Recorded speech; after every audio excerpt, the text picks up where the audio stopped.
natin dyan mga ka-OKFM. Yes, and welcome to another Off the Booth series natin. By the way, my name is DJ Claire ng Wake Up Show, 6 a.m. to 9 a.m. Monday to Friday. And ako nakasama nyo tuwing weekend is me, DJ Sunny. Yeah. And ngayon kasama natin ang ating mga PNP officers dahil today is March. March. Natin ay March. Gaya ng last month of February, meron tayong Off the Booth, the Love Files. So this month we're shifting the spotlight to something equally powerful, and that is women's empowerment. Diba? And what better way to celebrate empowerment, DJ Sunny, kundi mapakinggan ang ating mga amazing women who are leading our community, ang ating police force. So, ladies and gentlemen, let's please welcome Police Lieutenant Mary Ann Sadaba and Police Master Sergeant Rosalind Ferrer. Palapakan naman ito sila. Good morning. Kamusta naman po? Ayan, Ma'am Mary Ann, Ma'am Mean, and Ma'am Rosalind. Kamusta naman po ang araw ninyo? Okay naman. Generally, okay naman tayo. Siyempre, pinagpapasalamat natin yan sa lahat ng kasama natin dito sa Olongapo at sa lahat ng ating kapulisan. Yes. And Ma'am Rosalind, kamusta naman po, siyempre, dito sa Olongapo City? Yeah. Maayos naman po yung Olongapo, ma'am. Alam natin na itong syudad ng Olongapo ay tahimik. May mga konting crimes tayo, pero nasusustain naman ng huli ng mga kapulisan. Diba? Siyempre, under the leadership yan ng ating Badbang City Director, Police Colonel Leonido S. Maniago Jr. Thank you so much po. And andito ang mga representative natin ng mga kababaihan from the PNP Olongapo officers, and we are very excited to know more about you. And syempre, ma-share din natin itong experience natin to empower more women. Diba? Sige, Let's start our interview. Una-una ay, kailan po ba kayo nag-start as a police officer? Ako po, nag-start po ako sa police force. Sumasok ako December 16, 2002. 2000, yeah. Tagsa pa na. Yeah. 23 years. Ako naman po, June 15, 2011. Nakatagal na rin sa workforce ang ating mga mga officers. And paano naman po, kay Ma'am Mean, what inspired you to enter or pumasok sa Philippine National Police? Actually, ma'am, social worker po ako by profession. So, nagtrabaho po ako prior ako pumasok sa PNP. Nagtrabaho po ako sa Drug Rehabilitation Center. At doon po nakita ko na ang laki pala ng po pwede kong may contribute. Meron din palang pwede may contribute ang isang social worker pag pumasok sa police force.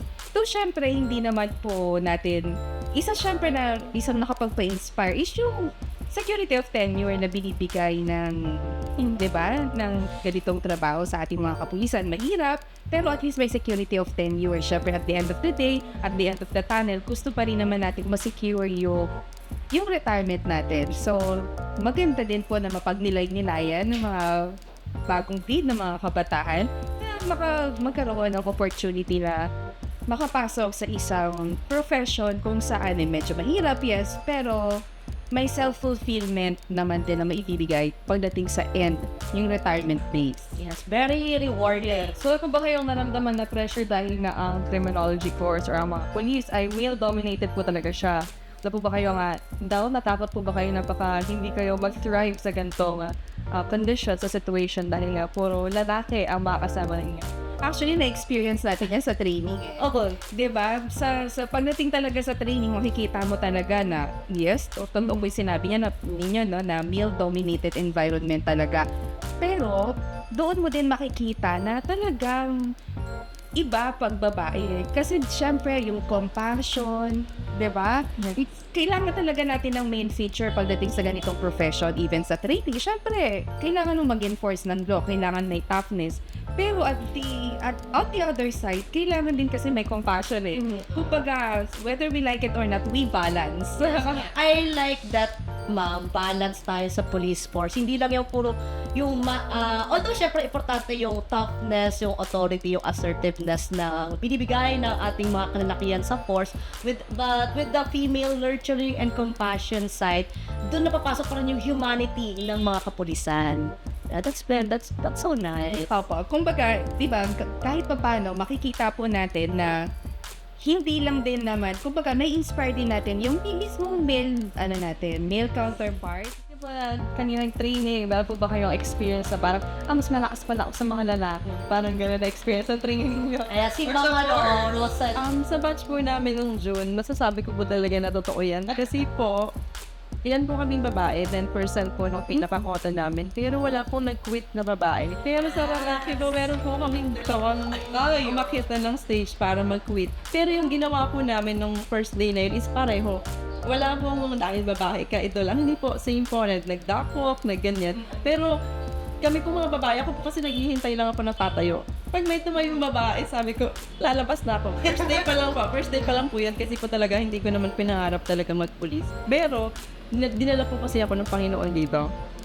And mahina po ako talaga, weak. Nagko-collapse sa pabata pa lang ako talaga. Ganun, quitter ako ng CAT.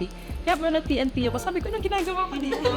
And then po nung training, never po ako nag-back down. Nung ongoing, sabi ko, hindi ako to. Kasi talaga pong collapsible ako, elementary pa lang madali ako. Mahila po agad. So, pero ngayon po nakita ko yung purpose ni God kung bakit ako nasa PNP.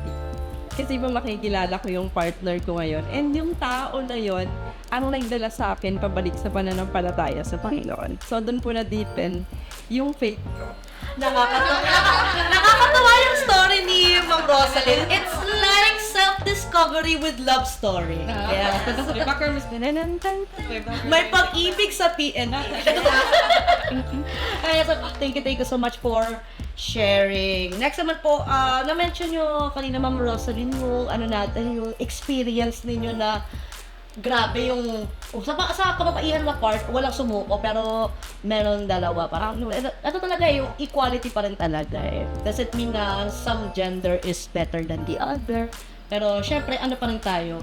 More about balance. Well said. Thank you so much. Nakakilala po na nakilala po yung partner niya po dito. So, paano niyo po mapapalanse ang pagiging police, pagiging isang babae sa pagiging asawa, isa yan na isa sa pinakamahirap na tanong, mahirap din pong sagutin. Pero sa totoo po sa amin sa PNP, parang mahirap po kasi ng work-life, diba? It works-life balance. Pero malita mo po kasi may pangailangan ng asawa, may pangailangan ng anak. Though, ang nangyayari po kasi po ang work namin hindi na po natatapos sa 8 to 5 for information of everyone po. Pag uwi ng bahay po talagang meron pa din pero para sa bayan. Kasi yun po yun. So mga papo po kami talaga na ang sinupaan mo talaga pag may-ari ka talaga ng gobyerno ng Pilipinas, so kailangan mo talagang gawin. Pero dahil po nanay ka, dahil po asawa ka, talagang pinipilit mo pa rin yung magbigay ng oras sa kanila kahit pahirap. And doon po ako nakokonsensya talaga kasi alam ko po na hindi ko na ibibigay yun sa mga anak ko. Alam niyo po ba, isang story like, nakakapag-lecture kami sa mga schools. Nakakapag-lecture kami sa school, natuturuan sila. Susuan mo na para kung ano. Pero yung sarili ko anak, hindi ko po yung nagagawa. Sorry. Totoo din po. Challenging. Opo. Kaya natutuwa po ako sa mga magulang, sa mga babae dyan. Sobrang congrats po sa inyo na nagagawa niyo po yung marami po kayong oras sa anak niyo. Ito, gusto kong kunin yung opportunity na to. Paulit-ulit natin sinasabi sa mga schools, please po, huwag niyong gawing panakot yung kapulisan. Yes. Madaming guilty dyan. Alam po namin maraming guilty dyan. Pero di ba kapag nakikita po kayo ng men in uniform, ayan na yun, di ba? Lagi natin sinasabi. Pulis na sige, kukunin ka. Ganun. Diba? Sana po iwasan natin yung mga ganong statement, yung mga ganon. Kasi nag-create po tayo sa subconscious mind ng mga anak natin na nakakatakot po talaga ang kapulisan. Which is, ang gusto po natin, kapag dumating sila sa pagkakataon na nasa in danger sila, in doubt sila, meron kinakabahan sila doon sa sitwasyon. Pag may nakita silang pulis is gagaan yung loob nila at freely makakapagsabi sila ng sitwasyon nila para hindi sila tuluyang lagay sa alanganin. So please, di ba? Di ba, maging venue Para pagkatiwalaan nila yung PNP. Kasi po nangyayari ngayon pagka may i-report sila, hindi po nila masabi yung totoo kasi ang nararamdaman po nila yung takot. Ikukulong sila. Dahil, di ba, sa subconscious mind nila, ang itinanim natin is, ikukulong ka niya. Nakakatakot, di ba? Huwag ka magulo. Ikukulong ka niya. Yung mga ganun po ba? So, kapag dumating sa pagkakataon, hindi sila nagsasabi agad kung ano yung mga nangyayari hindi maganda. Yes. Thank you so much. And ang gandang, very informative yan, especially sa ating mga parents na, syempre, wag nating gawing nakakatakot yung image sa utak ng ating mga bata. And doon kanina na-share niyo, maraming salamat po sa very deep and personal experiences niyo. Yun nga, paano nga hinahati yung inyong oras, work-life balance, which is sa inyong case, it's not exactly balance, which I do understand because I myself is a single mother. And most of the time, ayun nga, ako rin ay more on sa field, nagtatrabaho. And at yeah, nakaka-guilty rin. Sobrang nakaka-guilty na you're not able to go sa mga moments, highlight moments, especially sa mga school kasi kailangan ng duty, ganyan. Now, I think yung sa pagdating naman sa mga kids natin, they are strong kids as well, as strong as you are. And kasi, mas iba yung understanding nila compare sa ibang bata na even though ganun yung situation, syempre, you are doing your best, and yung best na yun is, I think, enough sa kanila as long as na ramdam pa rin nila yung presence nito. Lalo doon sa mga working mother. As a mother. Mother ka na! As an anak. As an anak, may mga sakaling yung mga anak niyo po is gustong sumunod sa inyong yapak. May message po ba kayo or advice na gusto nila maging police katulad ninyo? Gusto niyo po ba silang maging Nag-isip na. Kaya kami nag-isip. Baka ayaw yata. Kapag totoong sagot po sa ako po hindi. Opo, syempre po yung naranasan ko na kasi yung oras na hindi ko maibigay. Pero po kasi kung doon po sila dadalhin eh. Okay naman. Parang like you po. Yung supporta po, syempre pupupa din po yan. Same thing with you. 'Di ba? Syempre, kung may choice sila na magkaroon ng ibang di susuportahan natin kung ano man yung ma-decide nila sa future nila. How about naman specifically naman sa mga kababaihan ngayon na nakikinig right now na gustong pumasok sa uniform service? Ayan, syempre we encourage ko, katulad nga na sinabi namin, mahirap, walang special treatment, yes, kung ano yung training ng lalaki, yun din po ang magiging training ninyo. Mahirap, marami kayong gagawin, pagdadaanan na hindi nyo naisip na dapat palang pagdaanan, pero nakaya namin. Ibig po sabihin, kaya nyo rin. Yeah. Thank you so much. Kayang-kaya. Sabi nga ni Intern Isaiah, abante babae. And a few more questions para sa ating police officers. Pati every labas ninyo eh. So, maraming salamat po sa lahat ng mga kababaihan sa buhay natin. Palapakan naman natin sila, guys.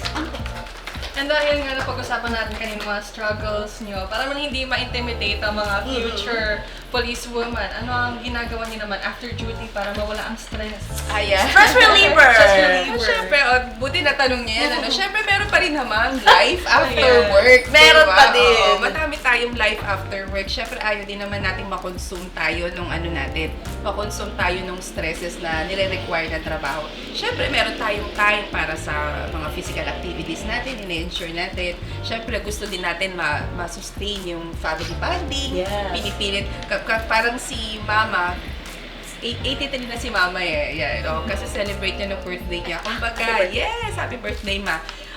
Kasi celebrate niya. Kumbaga, pinipilit ko, syempre 83 na siya, pinipilit ko talaga na kahit papano ibigay yung simpleng kaligayahan na na pwedeng alam kong nararamdaman niya. Syempre, katulad nga ng nabanggit natin kanina, meron pa rin mga activities na ginagawa yung mga kami after work. And dyan yung mga physical activities natin, di ba? Sumasama tayo sa iba't ibang, ako personally, meron ako mga ibang organizations na sinasamahan para alam mo yun, para hindi ka lang, para yung all aspects ng pagkatao mo is na-fulfill up siya. Kumbaga, syempre meron tayo sa religious aspects, yes. Meron tayo, di ba, yung sa mga relationship natin, lalo na sa mga anak.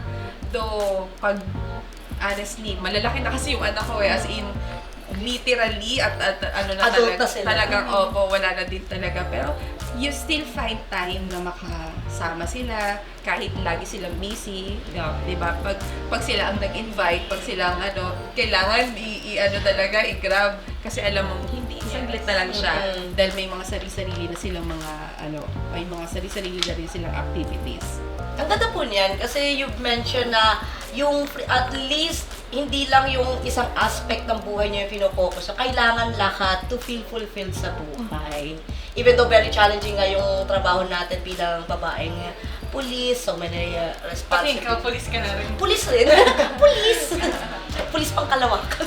Eh, maganda din Oo. yung ano eh. Maganda rin yung meron kang circle Oo. Diba? Oo. Ako po yung ano nga, kape. Talagang Kape is life! Pero pag yung talagang feeling mo stress ka na. Pero kasi hindi naman yan talaga tungkol sa kape. Yung circle na kasama mo habang nagkakape ka na na-brought out mo yung stress mo. And mostly naman yan family mo. And bukod po dun, syempre yung weekend na hindi pwedeng mawala is yung church day with family. Na talaga kahit gano'n ka po ka-busy, kahit 24/7 ka nagtatrabaho, kailangan mo pong paglaanan ng oras yung Panginoon. Kasi po, sino ba yung nagbigay ng lakas na nakakapagtrabaho ka siya.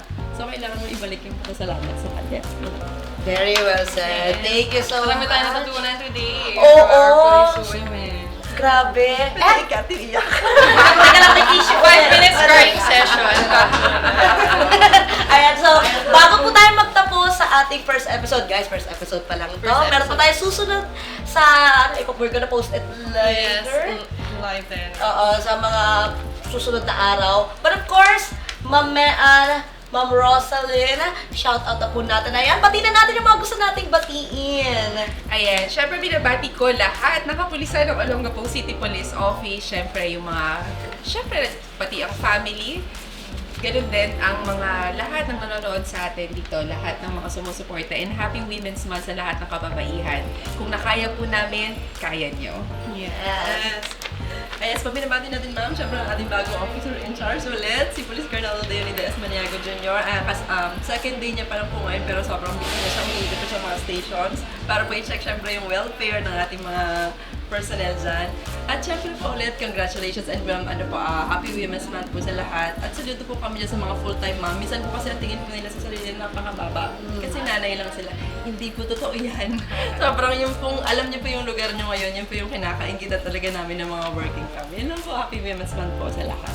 Happy Women's Month! Muli maraming salamat. Police Lieutenant Mary Ann Sadaba and Police Master Sergeant Rosalind Ferrer. Yes! Thank you for gracing us today with your presence and makakasama namin kayo again every Thursday, guys, sa Balitang Pulis Gapo. Every 10:30 sa oras ng morning show. Kasama, of course, DJ Miko and DJ Claire. Again, maraming salamat po. Palapakan muli natin ang ating PNP Olongapo Officer! Thank you, guys! And coming up next ang ating second episode ng Off the Boot series, Women Empowerment. So stay tuned here on 97.5.